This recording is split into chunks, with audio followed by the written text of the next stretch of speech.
What happened today is that hundreds of people marched to the 28th precinct in Harlem, and at that point, in response to a call from Carl Dix and Cornel West for people to carry out nonviolent civil disobedience, a couple of dozen people linked arms and were arrested in front of the 28th precinct. This is the beginning of a movement to stop, stop, and frisk. Today was the first day.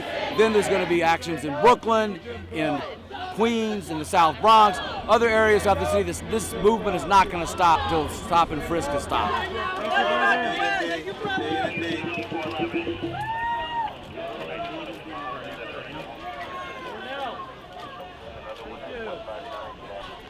Yeah, the young people are so precious. Young people of all colors, they're so precious. We love them. We love them. We love them. See you soon. See you soon.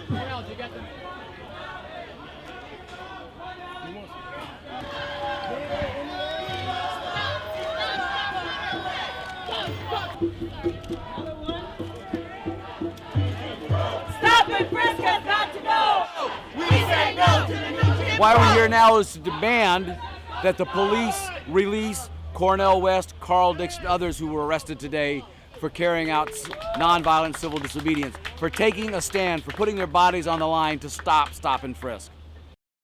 Welcome once again to the Radical Imagination.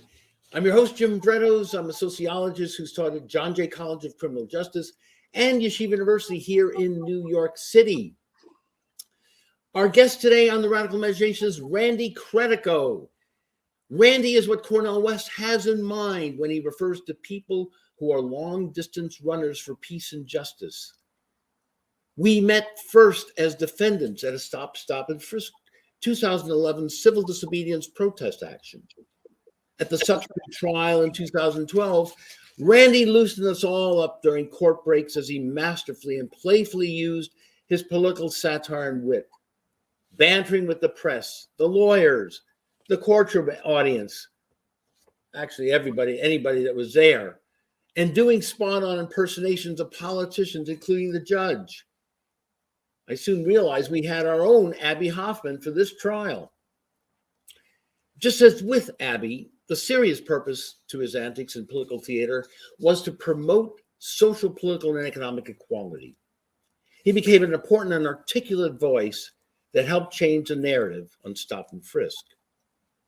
I also knew that Randy had been working tirelessly since the 1990s as a director of William Kunstler's Fund for Social and Racial Justice, trying to reform the infamous draconian Rockefeller drug laws. He helped organize families of those incarcerated in New York's cold and brutal prison system. He knew the damage firsthand. His own father had served a decade in prison. He and his siblings all struggled with addiction and or alcoholism after growing up with a father who suffered from the mental scars of incarceration that never left his soul. In the early 2010s, Randy became a perennial protest political candidate, running for the U.S. Senate from New York in 2010, for New York City mayor in 2013, and challenged Democratic Governor Andrew Cuomo in the 2014 Democratic primary. His life, warts and all, is the subject of Laura Keitlinger's 2003 award-winning documentary, 60 Spins Around the Sun. Recently, Randy was a star witness in the recent trial of President Trump's advisor, Roger Stone. He presently produces and hosts an outstanding, acclaimed podcast series, Countdown to Freedom for Julian Assange. True to his long-distance staying power and truth-telling, Randy has taken on this critically important cause where many have hesitated or stood on the sidelines. He's vowed to continue the struggle until Assange gains his freedom. As Randy puts it, it's just something that has to be done, and you do it, however long it might take. Randy, thank you so very, very much for being here. Well, I'm glad to be here. It was a beautiful introduction. Thank you. I get choked up when you talk about my father, though. Well, let's start there. Let's start there, because that seems to be a centerpiece of your life. He was a really good man, right? What happened? What happened? It's during the Depression era. He grew up in Cleveland, and I look at cause and effect. He grew up in an Italian, second generation Italian. His parents were actually from Italy, in Cleveland, and there are these clannish communities like Bensonhurst, Howard Beach, and other places, North Boston, and he was a safecracker, and he ended up getting it. His father died when he was 2. He had a stepfather. He ended up in prison and did 10 years. And he was a male nurse in the tuberculosis ward, which was 100% African American. In the prison. And the prison that he was in is the same prison. If you want to know how dank and dungeonish it was, it was the same prison that Morgan Freeman and Tim Robbins spent their time in prison in Shawshank Redemption. That was from Mansfield, Ohio State Reformatory. That prison where my dad did his 10 hard years. And, he came out, he raised a family, but, and he was a great provider, but, he talked about it a lot. And he had a terrible temper. He was a loving guy. It never hit me. But because of that experience, he had enlightened views on race, being a male nurse in the TB ward. So, where some of my relatives that still live in that neighborhood are not so enlightened. But and that was the other bill that changed my life, because my dad did time in prison, and Bill spent his time getting people out of prison. And I met him in '86 through a client that I brought him, Joey Heatherton, which is in the documentary by Laura Keitlinger. And it was a weird situation, but we became good friends. And I ended up running the Kunstler Fund for Racial Justice. So Bill was great on race. My father had did time in prison. He was great on race. And I knew the scars and I knew the damage that was done. And so I got out of show business at that time. I was a stand-up comic. And I got out and ran the Kunstler Fund from '97 to 2010 when I ran against Chuck Schumer. Well, let's back up a little bit here, because, okay, so this understanding of the racial conflicts and struggles, and you've carried that forward to become a true student of the 19th century abolition movement. And I saw your interview with Cornel. It was magnificent. By the way, this podcast is out of sight. This is unbelievable. You are doing God's work here. Let's put it that way. I'll talk about that in a minute, but okay. I was just upstate. I'm upstate right now, 20 miles from Woodstock, but me and Kunstler's widow, my best friend, Margaret, we drove up to North Elba, where John Brown's farm is. Just got up there, it was cold, and they closed the place down for the day, but you could still walk around, and you could feel it was a spiritual experience. But I had been in Harper's Ferry just back in the anniversary of the day he was captured, October 18th, which happened on 1859. So then I went to the farm. It was a totally different experience to see the grave and the houses, the way it looked back then. It's perfectly preserved, and it's a real tribute to the greatest revolutionary abolitionists in American history, John Brown. I mean, you could say that Nat Turner was, but as a white guy, he was the most. Nat Turner, Denmark Vesey, others who've led revolts, but and they were all unsuccessful, of course. But John Brown, did great work, and he was a dedicated man. And Cornel West and I, the last time I interviewed him was on the anniversary of his death, which is sometime this month in December. I don't know if it's December 8th. That was the last time I interviewed Cornel West, and it was about John Brown. So, yeah, he's great to talk to. You learn a lot. And we had just a lively discussion about it. And so there you go. Bill Kunstler was John Brown with a law degree. That's who he was. Absolutely. So with your permission, let's circle back again. You are this kid. You grew up in Southern California, right? Yes, I grew up in a city called Pomona, California, which Pomona. was like, it was racially mixed. It was south of the railroad tracks, where it was a Latino community, a Mexican American community. North was an African American, where I initially grew up, and then in the middle was suburban white type of community. Right. The whole city was underwritten by the Vietnam War. I mean, because you had General Dynamics in the city of Pomona. You had Kaiser Steel a few miles away. Mike Davis talks about that in his book, But- Kaiser. But Randy, you you were aware of that, but you weren't articulating this. No, What were you were doing? You wanted to become a stand-up comic. I did. And when I did, it was in 1973, 70. I was 18, 19. When I was in high school, I used to do impressions. And when I got out junior high school, actually, and then I started working on them, I was influenced by David Fry. And David Fry, who was a great impressionist, I started mimicking him. Yes, who did a great Nixon, of course, my fellow Americans. He did a great Hubert H. Humphrey, and so did I. So I did all and those. Von Meter, remember his? Yeah, Von Meter did the best opportunity.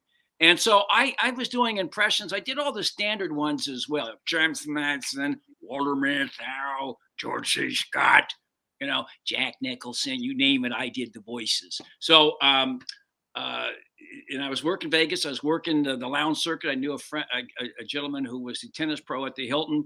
I ran into Mort Saul there. Mort Saul was working the Hilton, and he had seen me the day before on a local TV show. I was like 20 years old. I was on with his wife, who was in a trio called the Kim Sisters. And he said, "Look, what are you doing with all those impressions? Why don't you read the paper, read more books, all of that?" So, I still did the impressions. I worked the circuit at the Sahara Hotel. And then in 1980, I was working with Red Buttons up in Reno. And after Reagan won, he told me to go to New York. And I went to New York because of Red Buttons. And I became a political there and really shifted in that direction. And once I met Bill Kunstler, I totally used comedy as a vehicle to try to affect social change. But then, okay, Johnny Carson had a. I did Johnny Carson in '84. He had a say in the change in your career, right? If he would have brought you over to the, you'll tell our audience about this.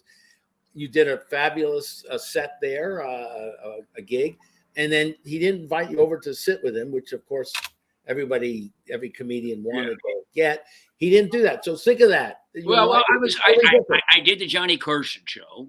Yeah. And they had seen me, and I was the only guy. The talent coordinator, Jim McGowan, I think his name was, Jim McCauley, he said, "You're the only one talking about this election. So, and you're doing all this stuff about the conflict in Central America, El Salvador, Nicaragua." And of course, at that point, I was already a big Sandinista supporter and anti-Reagan. I got kicked out of Vegas clubs, got fired because of my stuff. I was doing. But does that go back again to your experiences at Pomona? In the mixed neighborhoods that you well, of course, I was already you don't think, as James Baldwin says, problem with white people is they think that they're white. They think of the word white, there's like this mentality of being white. Well, I was just my friends were black. I was on the soccer team. I was the only white guy on the soccer team. So you didn't think of it in those terms. You know what I mean? Okay. It was a totally different environment. My best friend, Mark Bencomo, and Jim Berrigan were both Mexican American. Going back to that, did that have any influence? I don't know. My cousin was an SDS speaker. He went AWOL. He was a draft dodger, and he got caught and had to spend time in Fort Ord. He radicalized the entire platoon, and he got put in the stockade and given a dishonorable discharge. He had a big influence on me. He was a big labor leader up there as well. So I was influenced by my father's experience and my cousin's radicalism. Now, cousin was the one that really radicalized you, would you say? I would say my cousin had the biggest effect at that age of 13, 14, back in '68. Probably had the biggest effect, but that was in the middle of the Vietnam War. Remember, and there were. This is when John. I cut school and I shook Bobby Kennedy's hand the day before he died in Pomona, California. In an open. He was in an open vehicle there at the Pomona Mall the day before the California primary. And so there I was. I got suspended for that because it was on television. Me and my friend Ernie, and so my politics were good. I mean, it was all the music that was there, all the political things that Martin Luther King had been assassinated, all the things that were happening back then. Certainly, even at that age, had a critical influence. And then my father ran a club. He wasn't the owner. He ran a club called the Real Tahitian. You know who worked there? Ramsey Lewis, Louis Armstrong worked there. Ray Charles worked there. Every Ella Fitzgerald worked there. It was almost all black entertainers, with the exception of Bobby Darin, who was, pretty good. If you're going to get a white guy there, he's the right guy to get. But Sonny and Cher, right? Sonny and Cher. Sonny and Cher worked there, and so did I can tell you the list would go on. The Four Tops worked there. So and James Brown, I used to go outside. They had luau's there, and so the assistant manager was black, and so it was like an environment that I was around, and it's good to be in that kind of environment when you're growing up. Instead of a clannish Italian community. In Bensonhurst, right? Which is where my Greek part, they still live there, and they're still Trump fans. Yeah, you're right. I got it. By the way, my father during the Depression finished only the 8th grade and took off like so many other young men, and was got caught hopping the freight trains, and was put put in jail too for a while, a chain gang, and also so those experiences are powerful, profound, and so I understand now just the little bit you're talking about, your background, why it came to be so natural for you to join us at this Stop and Frisk demonstration, the protest. Well, I had already done 13 years of the Kunstler Fund or more.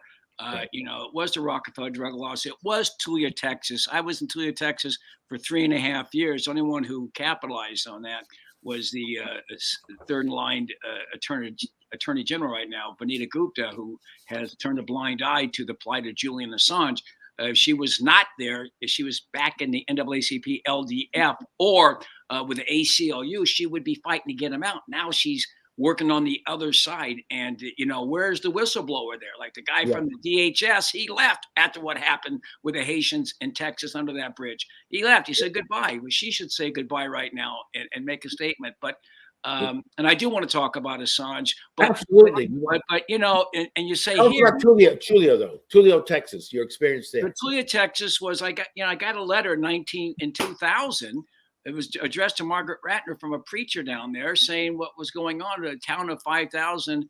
10% of the black community was arrested in this drug sting, and they had one cop, this guy Tom Coleman, who was an ex-Klansman, all that. Somehow 46 people are selling drugs in a town of 5,000. And so they were all made up. The whole thing was emblematic. That's not unlike what goes on everywhere. We know what goes on in Mississippi courtrooms. We know what goes on in Alabama courtrooms. We know what goes on in Albany courtrooms here, even though they have a black district attorney. We know what goes on there. And it's not, that's what I get so frustrated when with the movement about the police. The police are the Lieutenant Callies. You got to go the judges and the prosecutors and the politicians and that entire establishment that's involved in the criminal justice, charade, the criminal justice cartel.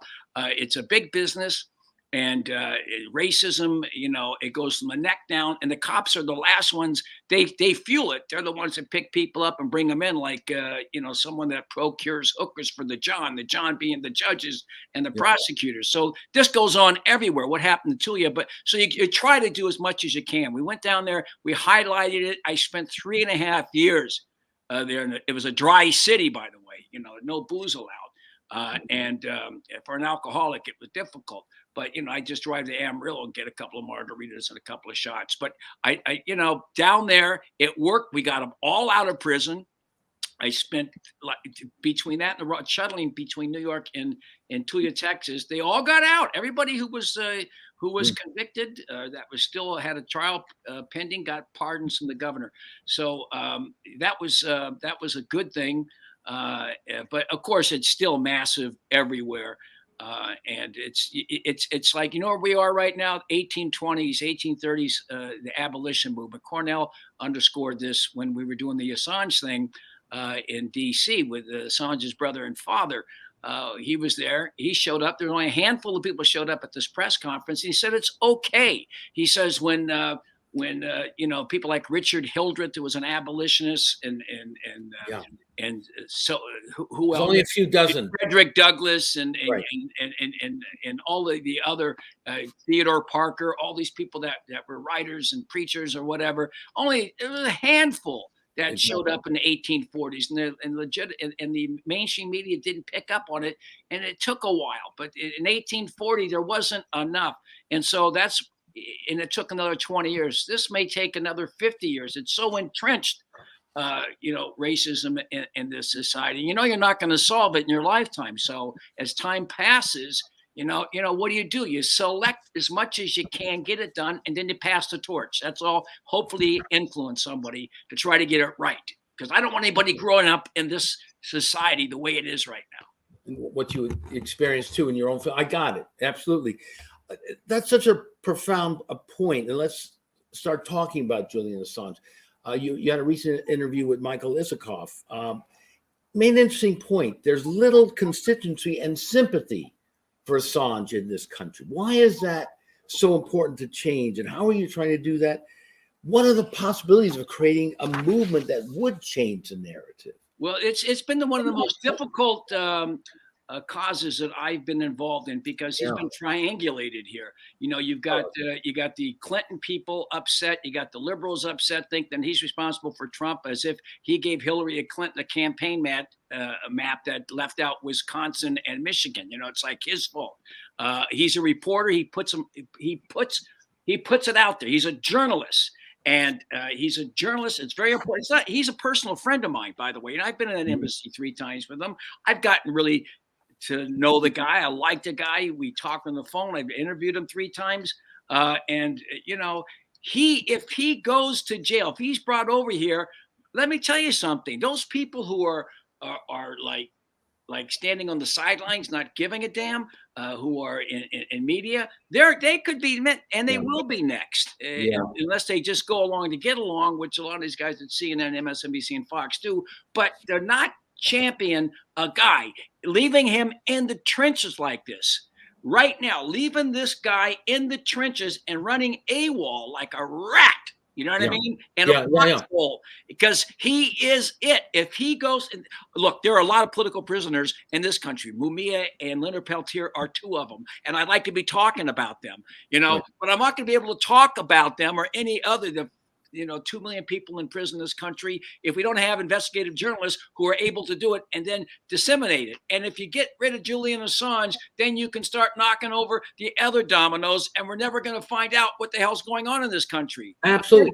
Because he's been called a high-tech terrorist. He's been threatened with a sentence of 175 years in prison.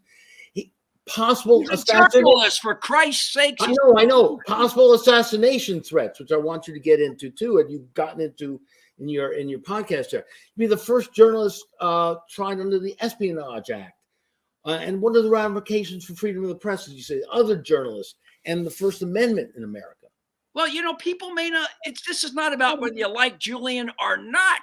Right. You don't like the way he operates. Well, I don't like the way a lot of people operate. I don't like the way Fox News and Ari Melber and MSNBC and Frisk. Do I think that they should go to jail for it? No. Yeah. I don't think that they should be, censored. If that's what they want to do, fine. But we're talking about censoring a guy. They're upset. The power structure is upset because he set up a system where the whole world now knows what happened during the war in Afghanistan, Iraq, all these Cablegate transmissions that we see, how corrupt governments and corporations are, how much in bed they are. We have a right to know that, and he was giving us that information. Certainly the government, who we pay for the government to shuffle that paper and hide it away from us. I want to know. I have a right to know. And it took Julian Assange the first time to put sunlight on these guys and how they operate, and they're afraid because they want to continue with the wars. We're saber rattling with Russia, with China. That's not my interest. How is that my interest? We're going seizing oil in Iraq. How is that my interest and your interest? It's a no. And progressives have really stood on the sidelines for this, right? I mean, Ellsberg raised the issue in your wonderful interview with him. When should you become a whistleblower? And when is it wrong to prosecute one? Ellsberg himself gives a historical perspective, which, of course, most of us don't realize and understand today. You did a wonderful connection there with David Hale, who was related to Nathan Hale, one of our. He did. Ellsberg did. And Ellsberg did. Hale and Daniel Hale. I only have one regret, not to give only one life for my country. I mean, these guys are patriots, and yet it's all, Alice in Wonderland here, upside down. He's a traitor. He's a terrorist, and so on. Right. So let's get to Daniel Hale. He exposed the criminality of the drone program. People don't know. I mean, have you ever seen pictures of World War II? You got Nanking or before and afterwards, all the atrocities committed by the Japanese. But you see people living in Tokyo. I've seen pictures. I got one of those Collier books of people walking around Tokyo, shopping and everything. They weren't in the know. So we're not in the know of what is going on. We don't know what's going on. These drones are killing 90% our civilians, and they're doing it with our tax dollars. They're doing it in our name. Why do you think it's so unsafe to fly around the world with an American passport? Because people hate us for what they're doing in D.C. Yeah, and exactly. But people don't see the connections that you're trying to draw. And tell us about why that's so important again, for us to see the connection between the structural racism, the militarism, the corporate influence, the totalitarian fascism. Isn't it true also that the goddamn government, many of the officials don't know what the other part is doing, correct? They're afraid. Listen, they're all afraid. The politicians are afraid of the CIA, and they should be, because they can spy. Vault 7 open the door on us seeing what the CIA with our tax dollars to spy on all of us. They could be. What is Vault 7? Explain for our audience. Vault 7 is something that the WikiLeaks exposed. It's a series of different techniques that the mechanisms that the CIA uses to spy on people around the world and here through your cell phone, through maybe your refrigerator. That's what they do with their time. The CIA is 60 years of doing nothing good, going all the way back to the Italian elections in '48, through Arbenz and the Mossadegh, through Allende, the Bay of Pigs. I mean, what have they done that's good for this country? It wasn't their original purpose. They were to collect data to give to the executive. Right, they're supposed to collect information. And then they're leading.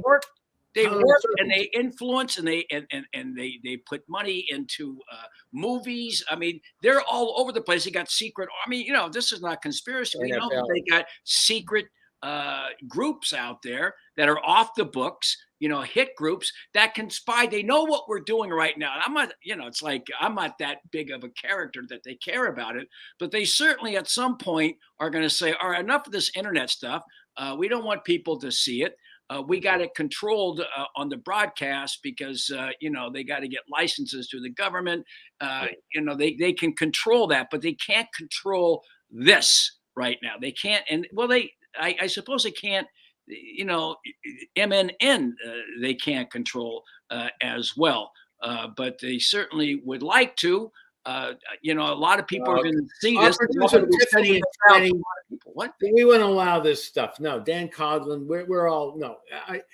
I got you. No, So this is a great vehicle that you have here, sure. MNN, but We're not centered here. but you don't know what's going to happen in the future. Sure. Once Assange is gone, and you have people like me or people like Assange talking about stuff they don't want disseminated or whatever. My show, they don't want that stuff out there. They got wars to conduct. There's money to be made, and they want to overthrow governments and control governments and seize assets and resources. As Cornel West said, this is a failed state. We got 3 million people in prison, between prisons and jails. You got another couple of million at least that are on probation or parole. More like They 8, control 9 million. that way. They Right. control domestically. There's domestic repression and there's international oppression. That's what's happening right here. And until we can straighten this out, we got to straighten this mess out. How do we go forward? And it takes information. The information that you disseminate. You've had Cornel West on your show. He's not getting.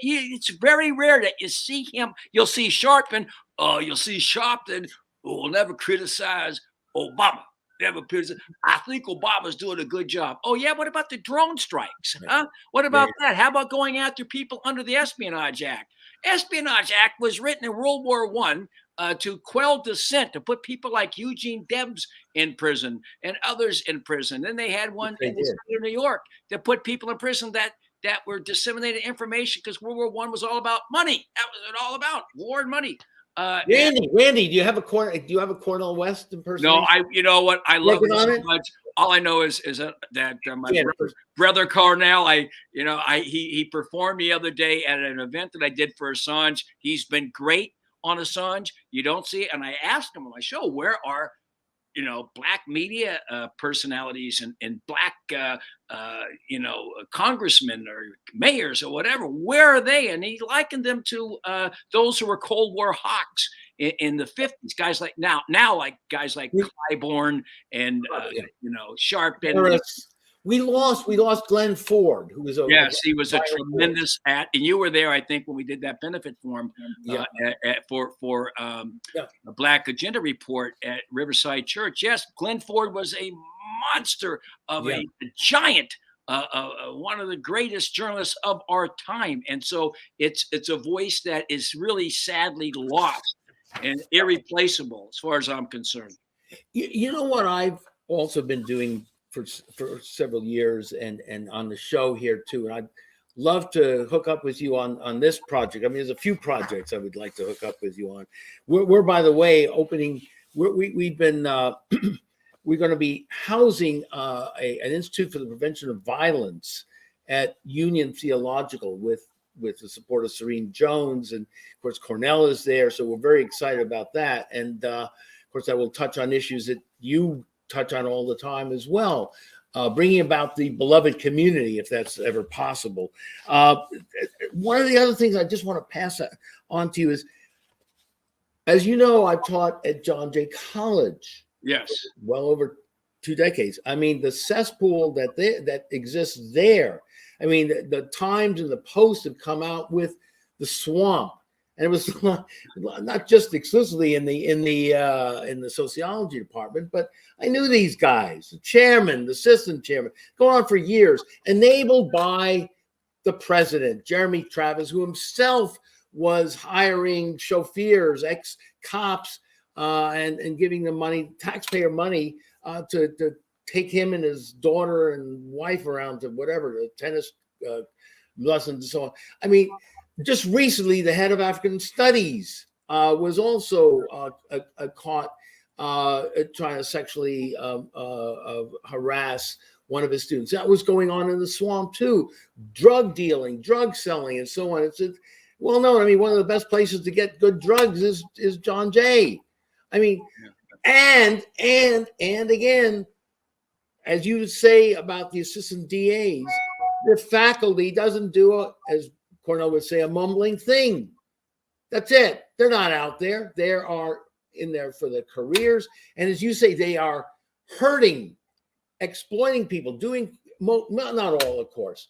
Yeah, I know your fire is getting out, but no. Okay, we have time. We have time. All right. I'm So gonna no, I want you to join in that crusade as well. There's several others, but let me not. Well, it kind of reminds me of City College in the 40s and 50s, the swamp they produced that were involved in the Congress for Cultural Freedom movement. You know that the book by Francis Stoner that is brilliant. Yeah. The Congress for Cultural Freedom, Cultural Cold Wars, it's called. Yeah. And you see how many people emerged out of City College at that Absolutely. time. But let me also just to follow up on that. Yeah, great point. John Jay every year has a Smart on Crime conference with people like David Kennedy, Eric Holder, all the neoliberal types, but also Mark Holden from Koch Industries co-sponsors this stuff. The present president, Carol Mason, along with Jeremy Travis, the previous president, they brought in Koch money and allow it to fester. Right. So this is what we have at the academies as well. You don't have too many progressives other than yourself that work. Oh, I don't. There's some good people there, but yeah, well, I'm saying that I remember Glenn Gord, the superintendent of New York's prisons, did a conference there. But you got a lot of guys with cop mentalities that go. Yeah, absolutely. But so getting back to again how important it is to stand up for Julian here. Right now is a critical moment because because there is no case. I mean, to charge an Australian citizen with espionage under the Espionage Act, he's not an American citizen. You know what I mean? He's a journalist from Australia that lived in London at the time, or was passing through. He was always an Australian citizen. If you can get him under the Espionage Act, then there's something really wrong. They can get anybody. And then what prevents somebody, as you mentioned earlier, let's say in Iran, who doesn't like what you're saying right now and indicts you for violating their laws and tries to get a warrant to have you transferred to Tehran, or let's say China did. I mean, this is an unprecedented move that's happening against Assange, and people better wake up because there's so much at stake here. I wouldn't be spending so much of my time. You remember, I've been doing this series. It started in 2016 when I first interviewed him, and it's gone on past 5 years. I've done over. I mean, I do other shows too. I mean, but the bulk of the programs that I do, which is on AssangeCountdownToFreedom.com, have been, and I've used, professors who've talked and likened this to the abolition movement, the journalists that were killed, and like David Walker and Elijah Lovejoy, both murdered, and others who were threatened. That's what's happening. I said that to Assange. You know what he said? He says, it's not exactly the same, Randy. He says, those guys were only pissing off and angering and sensing a certain segment. And that's the slave power in the South and those Confederates in the North that, like the Democratic clubs of New York City that profited off of slavery, and bankers and anyone in the cotton business. Those guys didn't like it. But he says, what I piss everybody off, whether it be Democrats or Republicans, liberals or conservatives, with the war logs, the stuff about Hillary Clinton, he just puts it out there and he ain't.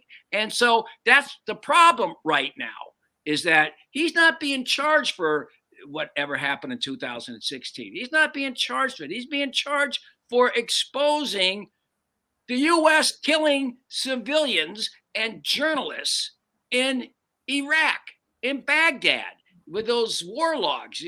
And if you really had journalists do their job, he wouldn't be having to do this. If the time, Pentagon Papers, I mean, they're supposed to do that for us, and they're not doing that. Well, the Pentagon Papers. Now he was on my show last week, and I think he saw it. He said the big difference is back then we did have that movement going on. There was a civil rights movement. There was you had anti-war movement. You had gay liberation movement. You had Stonewall. You had women's movement. There was a lot.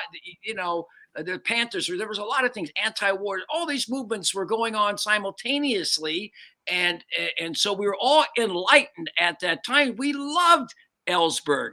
You know, because we were all opposed to the war as it was in 71 when he came out with those Pentagon Papers. So he already had a built-in movement. Assange, on the other hand, doesn't have it. We're all dumbed down, as Danny Schechter said in his book, Dumbing Down the Public, by watching these media shows that are no different. Watching MSNBC, it may as well be the Newlywed Game or the Gong Show, because you don't learn anything. There's no news there.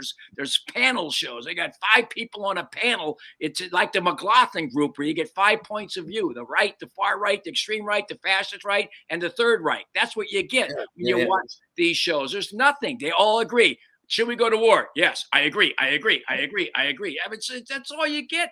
There's no news. There's no correspondent. Wait a minute. Wasn't I'm not. I took what you just said very seriously, but I used to enjoy the Gong Show. Wasn't Chuck Barris? Wasn't there indication that he was some sort of agent too? I mean, you know about all these guys. He says in his book that he was a CIA man. Who knows? Who knows? I don't know. He'll never deny it or ever say that it's true. So you're never going to hear anything from the CIA. That's why you need Julian Assange to prove what they're doing. You don't need a comment. You just see what they're doing, you know? And what they're doing right now is they're pissed off. They want to bring him back here. They want to put him in a prison. They want to shut him up and send a message that nobody else better do this again, because we got wars to conduct and we got torture mechanisms, and an empire to protect, and an empire, a dying empire. And no one talks about that. Yes, that's what it's all about. And the Brits are part of it. The Swedes are all part of it. All these 4 eyes, 3 eyes, 5 eyes, 8 eyes, they're all part of it. And these faux democracies that we call democracies, none of them are democracies. You know, there never has been one. Maybe Rome for a little while was, but Greece had one. But those were all elites too. But what kind of democracy is it that we have here? We're not running the show. You know, we're not. Listen. I watched. And it was so fabulous. My wife watched it too, watched it second, third time. 60 spins around the sun. You watched it? Warts and all. You can see it on YouTube. Fabulous. Now listen, you still look like a young kid, but let's say you've had more than 60 spins around the sun. Yeah, I beat it by 7 years so far. No, wait. You're not 67. Yeah. You are. You're the same age as Cornel. Yeah, well, Cornell's a little bit older than I. Yeah, I think so. He's 53 or 54, and he grew up in Northern California and went to a Baptist church. I grew up in Southern California and went to a Baptist church down there. Except we had a different, hymn book, because I said I was singing "Bringing in the Sheaves," and I said, "Were you?" He said, "No, we had a whole different hymn book." In the chocolate community, as he would say. He was great. The chocolate side of town, right. He's you know what's great about him? He's got such a great sense of humor. You know what I mean? He really does. Cornel West. He can be funny, and he says stuff that's incisive, but he does it, sometimes sarcastically or tongue in cheek. But he never insults anybody directly.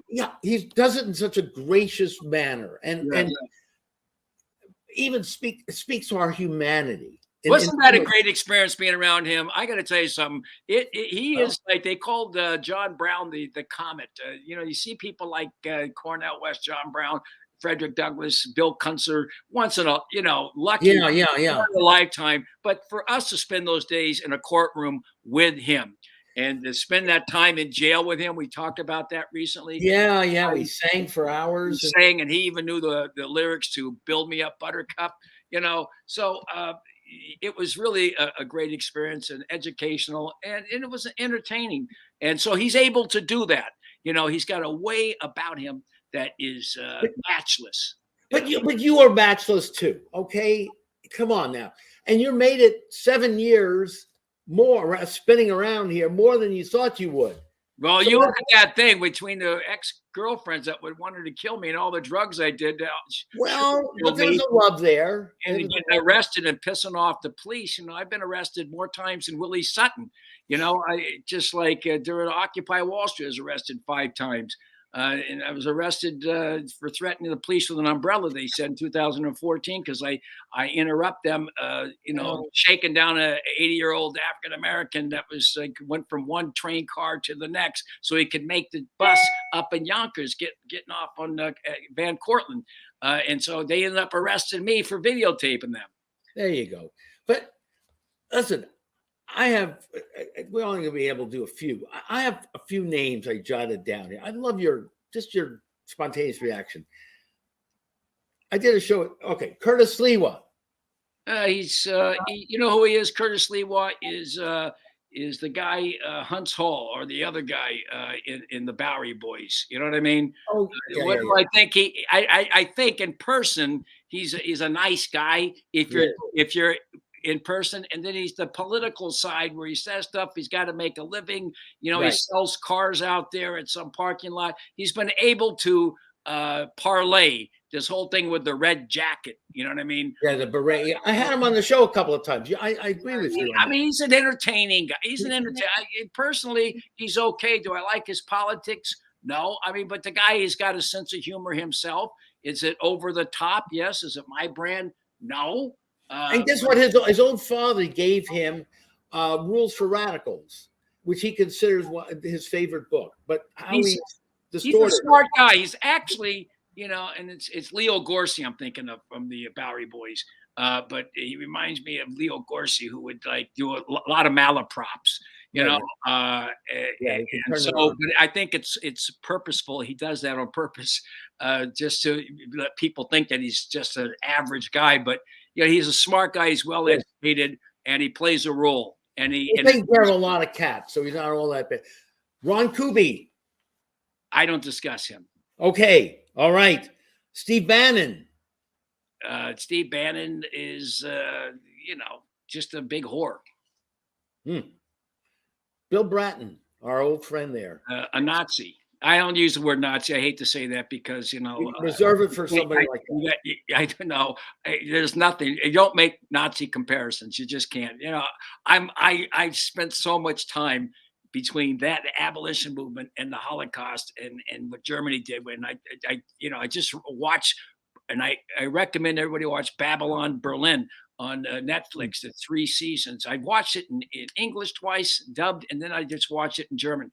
And I've read all I'm glad you're doing that, Randy. Rise and Fall of the Third Reich. There's a whole chapter in there about the kind of experiments that were conducted by Dr. Hurt and others, Nazis, these guys who went to school, got great educations. How did they descend to that level of evil? I still can't understand. And it's on such a level, it's really not appropriate to use Nazi analogies when talking about someone. So I will just say that these are brutal individuals. I would say fascist-leaning Bratton. Let me just say that, but I won't use the term Nazi.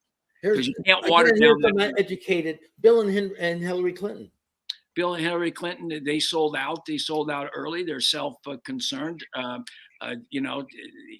What he did in the 90s, you look at his record, whether it be bombing Belgrade or, the 3 strikes and you're out or whatever that was called, cutting welfare as we know it. Oh, yeah, but not for the rich. And he cut the welfare as we know it, and he gave welfare to Wall Street. A bad guy, 8 years. It was horrible. Under Bill Clinton, and then Hillary, she supported the war in Iraq. She supported the war in Afghanistan. She supported the Patriot Act, and she supported and pushed for what happened in Honduras, what happened in Libya. I mean, there's nothing good about her. She lives a mile away from Taconic Prison and Bedford Hills Prison, and she thinks she's a civil rights. She's trying to wrap herself around all these black congressional leaders, and she's really big on the Black Lives Matter movement. But you know what? She lives a mile away to a prison I've been to 100 times, and she can't go a mile over there to visit those 2,000. Randy, is it about the money? Is it distorted egos? It's all messed up. She'll do anything for money, and she likes the house that she lives in, and so she serves her master. She doesn't want you to see what she said to Wall Street, to Goldman Sachs. While you and I were protesting outside of Goldman Sachs, she was serving coffee to him. Bernie Sanders. Well, I think what's been good about Sanders he's like the only guy that I can do. Sanders, I'm disappointed in on a number of levels, especially on foreign policy. He hasn't really gotten down to it. But, you can talk about he's good on workers' rights and Medicare and all of that for all. He didn't vote for. We only have a minute or two. He didn't vote the recent military budget though. Did he vote against it? Yeah, voted against it. So he's trying his. But listen, he's the best of the crew there. But the best of the crew. And all right, Randy Credico. Randy Credico, he's a flawed individual and knows that he's flawed, and that's it's intrinsic in a human being. We all sleep and we all eat and we all have private lives and all that. But you do in your waking hours and those moments that you can get things done, you get them done, and the human part of you that is that you can't do anything about, eating and all of that, gorging, drinking. There's a lot of problems with Randy Credico, but there's also moments where he does good things. There's many, many moments, and the people appreciate and love you, and so very, very much. And you've actually been very modest about your accomplishments. You got a whole lot of people out of prison, and you've stood up for causes where nobody was there, and including I can't get my father out of the prison in my head. There you go. Well, okay. So I'm still in the chain gang with my father too. I want people to. Well, then if that's the case, then you should go out with working on the chain gang. Working on the chain gang, right? But what do I want to thank you so very much. We're going to do, when is your show on? That's what I want to ask. My show is on, first of all, I got a show on WBAI. It's every Wednesday at 2:30 and in New York. And then one on Progressive Radio Network every Monday at 10. Sometimes I play the same stuff, but one's a half hour, one's an hour. Then Assange Countdown to Freedom or randycredico.com. That's on a website, so you have to go to that website, right? And you can watch all the videos. I did 3 with Daniel Ellsberg recently. I've done 3 with Cornel West and John Pilger and Roger Waters. I've looked at a few. You're doing unbelievable work there. Well, it's what keeps you going, man. What am I supposed to do? Remember, George Burns said, "When are you going to retire?" And he said he was 9 years old. He says, "Retire to what?" Yeah, there you go. And he had the cigars, and he had looked the 100. cigars. Milton Berle said, "Here, let me give you." He told me, and I was smoking a $3 cigar in 1984. Milton Berle says that is a Lawrence Welk cigar. Get rid of it. I said, "What's a Lawrence Welk cigar?" He says, "It's a band wrapped around a piece of shit." There you go, Randy. And you have to be a cigar smoker to appreciate that. Go ahead, you can bleep it out. And no, there you go. Listen, George Burns lived to 100. I hope you do as well, and you take care of. Well, I do, because and keep on. You know what he said? One last Bogart in the movie Knock on Any Door. John Derek. He says, "Live fast, die young, be a good-looking corpse." All right. Well. All right. I just wanted to do a Bogart impression. I didn't even do it. All right, sweetheart. Thank you very much. All the gin joints and all the towns and all the world, I had to go into radical imaginations. There we go. And this radical imagination is, unfortunately, I knew this was going to go so fast. Randy, thank you. We just started. I was really looking forward to this. I knew we were only going to scratch the surface. And by the way, please send me the link to the last interview you did with me. I love that one too. I can't find it. I will. But we're so over time. It's unbelievable. Thank you, Randy. Put a couple of logs on the fire. And pet Bianca for us, and my love and blessings. Stay strong. Well, you're going to say hi to Bianca? There she is. Hey, Bianca. Oh, what a cutie. Thank you so very much. This is Jim Vrettos from The Radical Imagination. We'll see you again next week on The Radical Imagination. Poor old New York, it used to be great. Voters in 1908, voters. It's still not too late, but voters, we've been down, we've been done. It's a drought, and in more ways than one, City Hall needs some rain.